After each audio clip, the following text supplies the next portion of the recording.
second part. Yes, welcome to the second part of this podcast. So, last episode, if you will, to me it's literally just seconds ago. Last episode we talked about, consent ages in China and, the whole entertainment industry shit. So, let's move on from that. We're still, to the most part of the world, we're still knee deep into this COVID situation, the COVID crisis.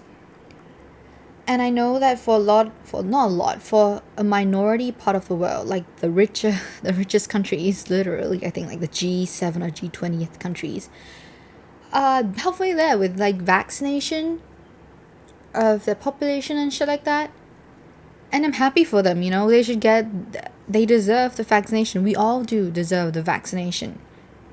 But in other countries, in other developing countries, like my country, for example, they like to say that they've vaccinated like 50% of the population, which is, I don't know if I should believe it or not, because I'm not vaccinated yet, and I can't fucking speak. I sort of fucking got it. I can't speak. Okay, so what I meant was like, I'm not vaccinated yet, obviously, because I lie within like the younger demographic of this country, and they should definitely vaccinate like the older people first, So yeah, most of my family are vaccinated. My grandparents, my mom and my dad, and some of my relatives. But in my region, I'm not vaccinated yet, and I'm seeing people around my age as vaccinated in other states. So, I don't know. I don't really know how it works. I'm hoping that it comes soon. I really want to get vaccinated, and call me weird, but like I kind of miss the feeling of being injected with something. That's making me sound like I'm some sort of like what's that, junkie? Which I'm not, I assure you. Never had a single dose of recreational drug in my life. I'm very proud of that, if you will. But yeah, it's still pretty cool though, to have. It's still pretty cool. That's what Justin said about vaccinations. It's pretty cool, it's pretty cool. Yeah, vaccination, cool. Coffee, not that cool. But yeah, I'm expecting like a notice to get vaccinated anytime soon, so that's not a really big issue. But to other countries, other developing countries, if anyone's caught up with world events and world politics and stuff like that, and I am, because I'm a political science student, and it's that's what we do, get caught up with stuff.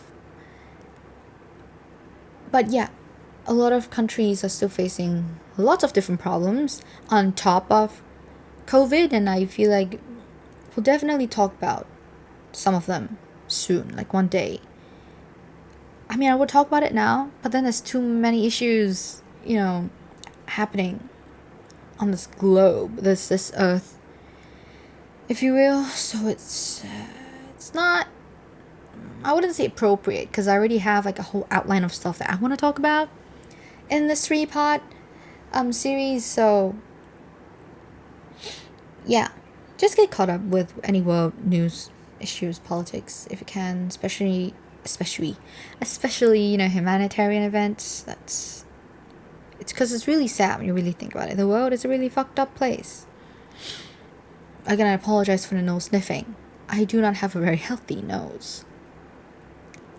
So I'm not trying to like dox me or my family or stuff like that, because I wouldn't be able to even if I wanted to, based on like the information that I'm about to give.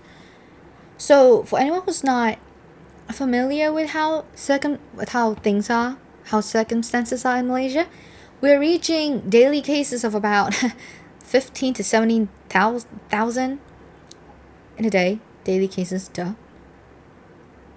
And it just keeps on like breaking like new highs. And I'm to paraphrase from ex-president Donald Trump of the United States. He said, "We're gonna win so much. You're gonna be so tired. You're gonna say, Mr. President, we keep winning. We keep winning and winning, and we're so sick of winning." I don't know if that's an accurate I don't know if it's an accurate imitation of Donald Trump, but Donald Trump, but Yeah, anyways, we just kept winning. We wouldn't fucking stop. Like it's like every day my brother announces to me, "Hey, we hit a new high." And I've never been sadder to hit any new highs. So, I don't know. We should condition ourselves to like not be so happy to look at higher figures like we do with money. Like, oh, look at us. $17 billion in debt. That's completely fictional, by the way. $17 billion in debt. We're reaching a new high. We keep winning. We can't fucking lose. Like, no, that's not good. That's not good. But yeah, anyways, I started watching this Netflix series. It's pretty old. It's about 4 to 5 years old. It's called Hitler's Circles of Evil. Hitler's Circle of Evil. Really interesting series. And I feel like I'm pretty sure most of us, if not all of us, know and have heard about the atrocities that happened in World War II, and it's sort of interesting to look at this whole thing with a new perspective. And when I mean new perspective, I don't mean like, oh, he's not actually that bad. He's doing it for the good of his people. Like, no, I'm not saying that. Not at all. No. I mean, if anyone says that they deserve to be cancelled, like, I don't care how bad cancel culture is. It's not. But yeah, anyways, I've from that series I learned, like, you guys know about the Great Depression and inflation within Germany during between the periods of like the Great War or World War One and World War Two, and apparently inflation was so bad that a loaf of bread went from, if I'm not mistaken, like 160 something German marks, or was it 600? It had the figure 6 in it. It went from 165 or I don't know, 160 something German marks to 1 billion marks in 10 months. Now, I don't know how that translates to today's currency, economy and stuff like that. But that's a lot. 160 something to 1 billion with a B marks. They essentially went from 3 figures to 9 figures. So no, like higher number, higher level count or whatever. It's not good. We have to stop conditioning ourselves with high equals good. Maybe I'm the only one who's conditioning myself to do that, but I don't know. Yeah. That was again a big segue. Oh, where was I? Yes, family. So a part of my family and my cousins are diagnosed with COVID. And they're very lucky, they're still doing great as far as I know. I mean, we talked on the phone several times and they're sounding pretty healthy. No like large issues, no serious issues. They still eat, they still sleep, and they're not experiencing any serious symptoms, no difficulty of breathing and stuff like that, and that's really great for them. I wouldn't call that lucky, but lucky in a sense that it could have been worse, because they were diagnosed with like the Wuhan version, like the original version, if you will, from China, and not the Delta variant, which is so much worse.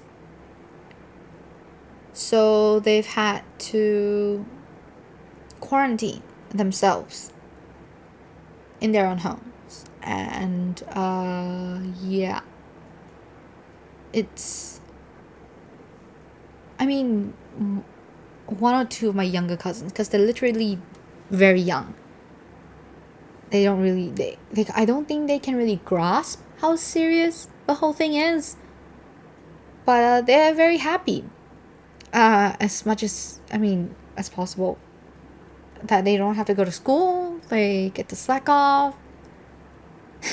And like literally one of my youngest cousin actually, yeah, she announced to like the entire world, like via her her social media, I think. She was like, everybody, I'm diagnosed with COVID. And her teachers and her friends and people around her were very, very worried. They were like, oh my god, are you okay?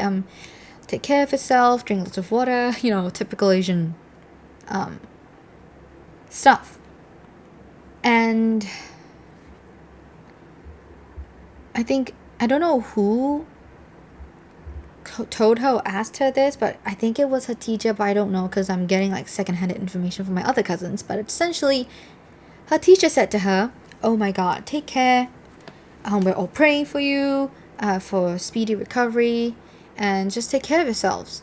And she literally, a 12-year-old, she told her teacher, she was like, I've looked past it, I've seen too much of this world, if I'm dead, I'm dead, move on, just don't think too much about it. And like, yeah, I'm like, what? You're a 12-year-old, you're not supposed to be so open-minded about death. It's fucking death. Yeah, it's death. Like, how? Why? No. Yeah, but anyway, I feel like this whole world has been so affected with this whole COVID mess. So it's a good thing that the Olympics are happening now. It's a good distraction for everybody. I'm not really caught up on Olympics. I know all the things that should be known. I know like the whole Naomi Osaka situation. I know about the whole Simone Biles. I hope I'm pronouncing her name correctly.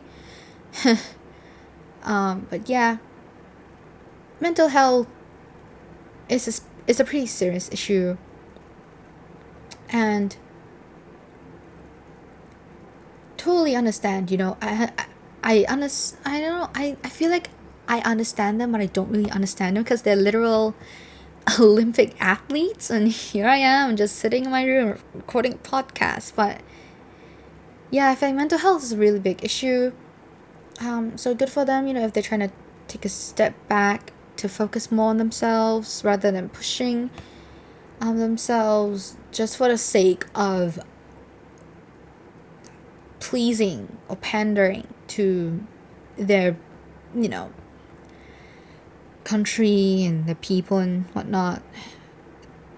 They're just some things that you have to prioritize rather than trying to please everybody. Most stuff, actually, if not, like if like you're experiencing like health problems, family problems, I don't know, any sort of personal problems that would pose as a really big issue in your life, definitely put yourself first. But this whole issue sort of brought my attention to how mental health is viewed in different communities, because as we all know, Western countries like the US, Europe, Australia, New Zealand, places like that, mental health is it's not that big of a taboo anymore.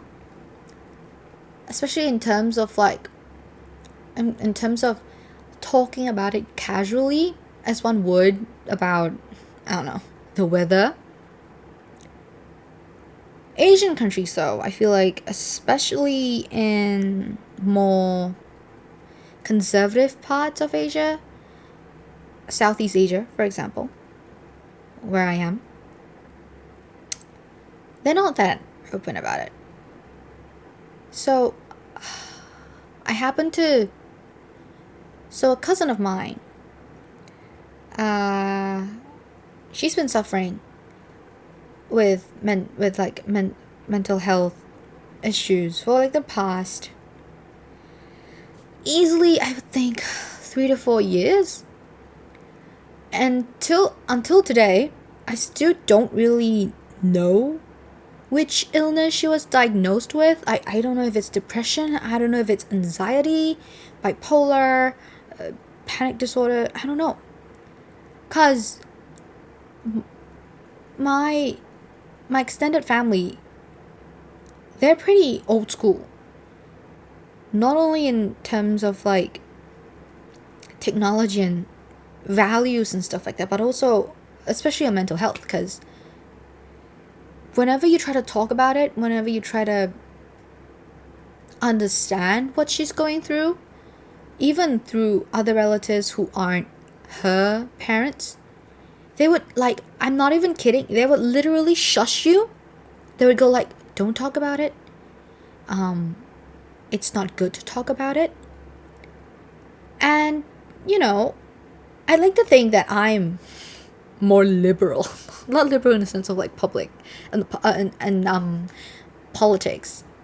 So I'm more open compared to them. Like younger generations would typically be more open to talking about stuff like this, but they just wouldn't open up, like the older Asian communities. And I was just thinking, why aren't we talking about it? It's nothing. It's not embarrassing to talk about a health issue. Like, would you be like, oh, I got a flu, I can't talk about it because I don't know, I don't want to talk about it, it's embarrassing. Or I have cancer, but I don't want to talk about it. I mean, yeah, sure, you don't have to publicize it to the world like my cousin did when she got COVID. But like,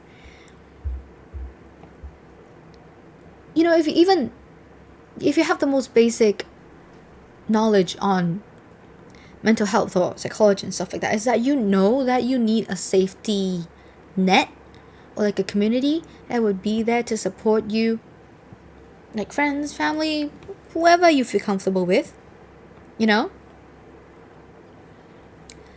But anyways, I still don't know what she's diagnosed with for the past 3 to 4 years, because it's such a taboo in our family to talk about it.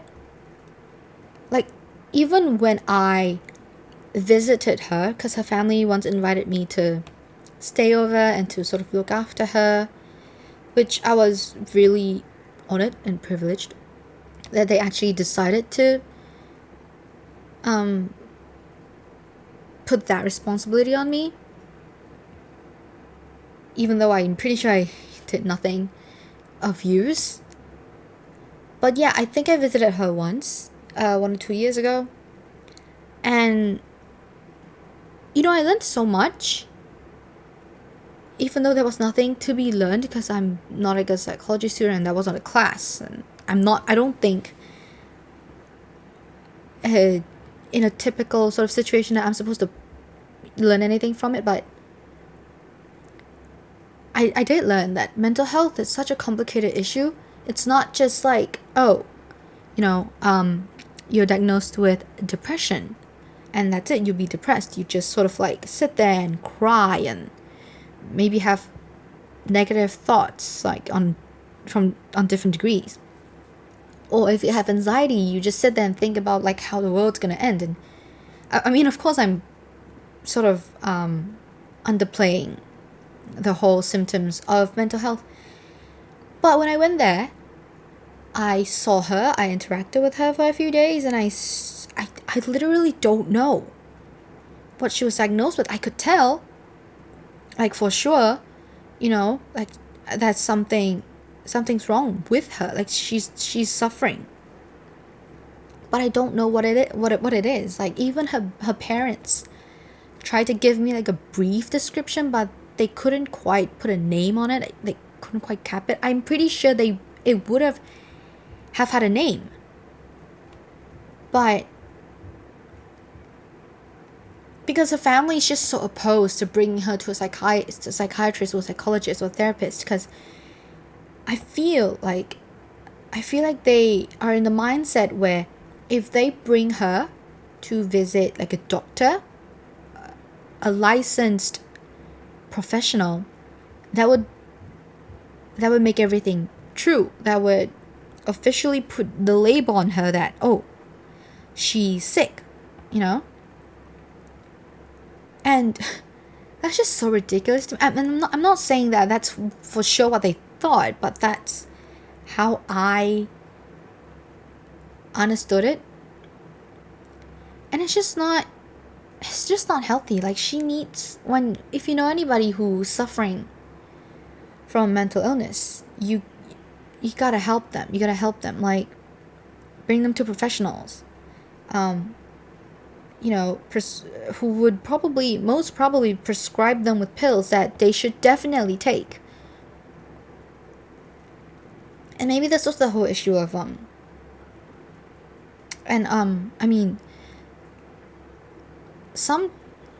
most of the time when she's doing good,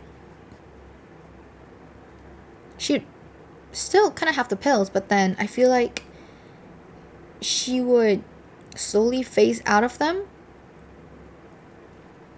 And from my experience, not my personal experience, I'm very lucky to not suffer or not experience this sort of issues, but I've seen people who try to phase out of medical pills prescribed to them by professionals, like, for their, again, mental health, and it comes back. Like the illness comes back once you phase out of it, because the brain is just so complicated. It's not like your body. You can't develop an immunity for mental health. Like, oh, I had depression back then, but now I've developed the immunity and I'm immune to it now. I can't be depressed. Like, that's definitely not the way it is. So yeah, speaking for 24 minutes now. But yeah, I feel like mental health in Asian community should be much more seriously viewed upon. It should seriously be discussed. I feel like education is really important.